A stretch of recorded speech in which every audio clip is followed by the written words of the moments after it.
दोस्तों, बहुत साल पहले, आज से कुछ 40 साल पहले, मेरे फादर टॉम ऑल्टर जी एक हिंदी फिल्म के सेट पे थे। विग और नकली मूंछ लगाए और चेहरे पे काफी डार्क मेकअप भी।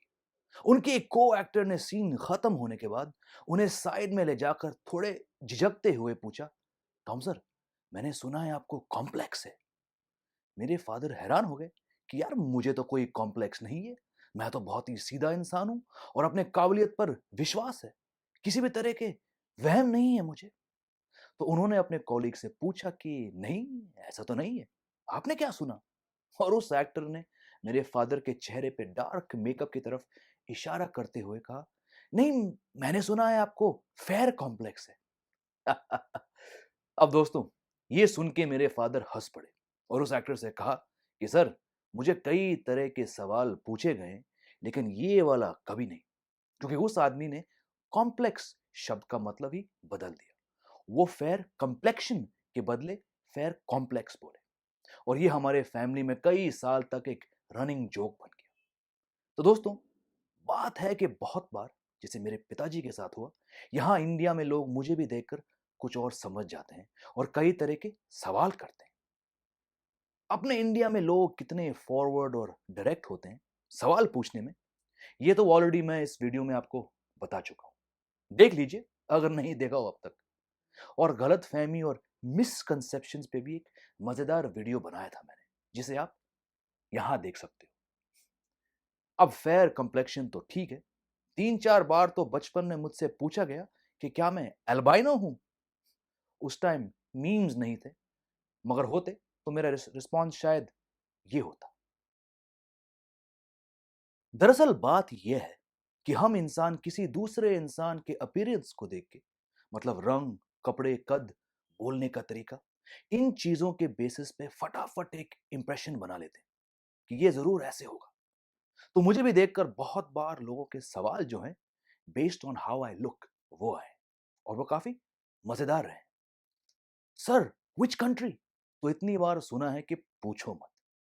होलसेल मार्केट में जो चूना लगाने की कोशिश करते हैं दुकानदार, ये तो आप खुद समझ सकते हो। कोलाबा कॉजवे और सीपी में, hello friend, want smack hashish, I have best rate for you. जितनी बार मैंने ये सुना है, उतना तो महेश भट्ट ने अपनी फिल्मों में अवतार गिल को भी कास्ट नहीं किया होगा। अब दोस्तों, सबसे ज्यादा मजा आता है जब मैं कहीं टैक्सी में सफर करता हूं। बचपन से ये सिलसिला चलता आया है।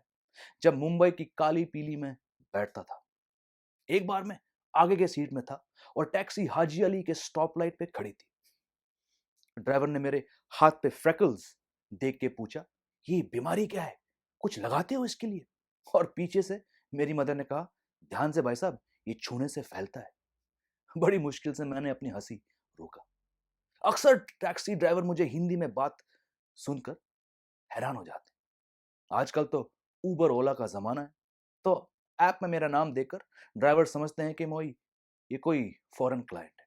और जब मैं टैक्सी में बैठता हूं और सीधा कहता हूं हाँ जी चलिए, तो वो मुड़ के देखते हैं मुझे शॉक्ड होकर। और उसके बाद सिलसिला शुरू होता है बातचीत का।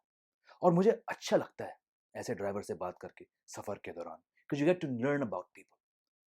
हाल ही में जब मैं मुंबई गया था 2 दिन की शूटिंग के लिए, तो एक मेकअप दादा थे लोकेशन पे, जो मुझे हिंदी बोलते देखकर बड़े खुश हुए। उन्होंने मुझसे कहा कि सर, जैसे आप वैन में आए और मैंने देखा कि एक अंग्रेज आया है जिनका मुझे मेकअप लगाना है, तो मुझे लगा कि यार, मैं कैसे बात कर पाऊंगा इनसे। पर जब आपने हिंदी में बोलना शुरू किया, तो मैं टोटली रिलैक्स्ड हुआ।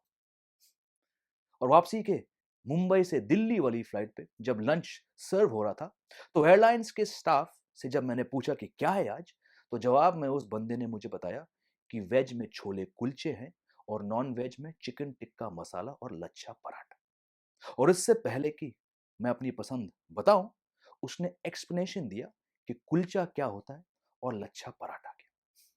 मैंने सुना और कहा, I have the non veg option please, thank you. क्योंकि वो आदमी अपना काम पूरे प्रोफेशनलिज्म और सिंसियरिटी के साथ कर रहा था।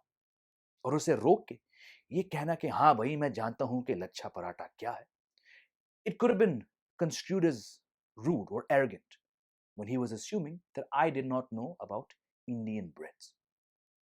पॉइंट मेरा ये है दोस्तों कि ऐसे सिचुएशंस में मेरा फ्रस्ट्रेट होना या हंसना किसी व्यक्ति पे ये सही नहीं होता। सामने वाला मुझे देखता है तो ये नहीं जानता कि मैं इंडियन हूं और मुझे हिंदी आती। He or she assumes that I am not an Indian and starts to speak to me in English. और ये बिल्कुल नॉर्मल है। और मैं भी गलतफहमी में रह चुका हूं दोस्तों बहुत बार। किसी को लुक पे बेसिस पे जज करना कि अच्छा ये ऐसा दिखता है तो उसको अंग्रेजी नहीं आती होगी, या इस जॉब में है तो हिंदी ही बोलता होगा। और ये गलत है दोस्तों। मुझे बुरा लगा है जब भी मैंने ऐसा सोचा।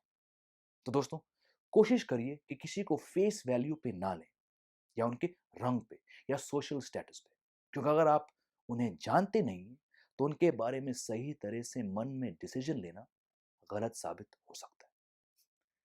चलता हूं दोस्तों, खुश रहिए, तंदुरुस्त रहिए, मिलेंगे जल्दी आपसे। और हाँ, मुझे भी फेयर कॉम्प्लेक्स